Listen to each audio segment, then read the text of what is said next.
கடன் வாங்கி 6 மாசமாச்சு. குடுக்குற ஐடியாவே இல்லையா உனக்கு?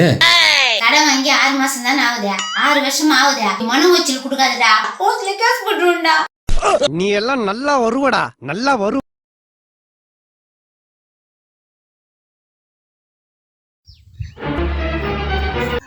ஏய், ஏன் இப்படி தலை தெறிக்க ஓடியாரா? என்ன விஷயம்?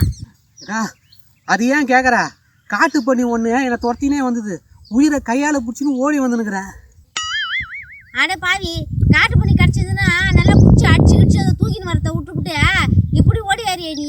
அதை ஏதாவது குத்துருந்தா கடையில குத்து நல்லா கிளீன் பண்ணின்னு வந்தியா, நம்ம வறுத்து சாப்பிட்டுருக்கலாம், குழம்புலாம் வச்சு சாப்பிட்டு நல்லா ருசியா இருக்கும்டா. காட்டு பண்ணி கிடைக்கணுமாடா, கடைச்சி எப்படி கோட்டை விட்டு வந்துட்டிய நீ? ஒரே வேஸ்ட் பில்லோ. எது காட்டு பண்ணி கடிச்சிருந்தா வீட்டுக்கு கொண்டு போய் கிளீன் பண்ணி வறுத்து சாப்பிட்ருப்பியா? அவன் உயிரை கையால பிடிச்சின்னு ஓடியானு சொல்லினுக்கிறேன். நீ வந்து காட்டு பண்ணி துண்டுற, நாட்டு பண்ணி துண்டுறன்னு காமெடியா பண்ணினுக்கிற. ஓடியே போடு.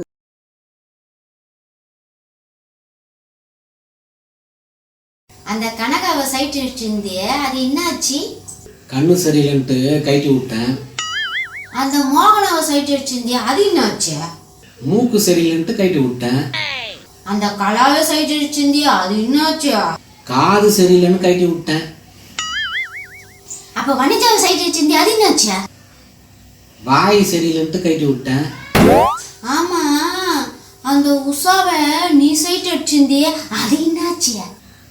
இது எதுவுமே சரியில்லைன்ட்டு என்ன அவ கைட்டி விட்டா.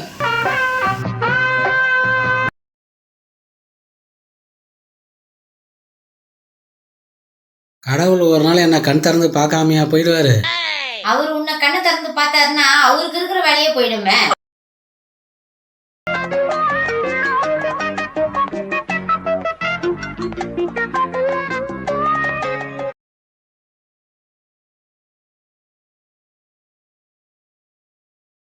ஏதோ கடன் பிரச்சனை இருக்கு, பரிகாரம் பண்ணணும்னு சொன்னீங்க, பண்ணிட்டியா?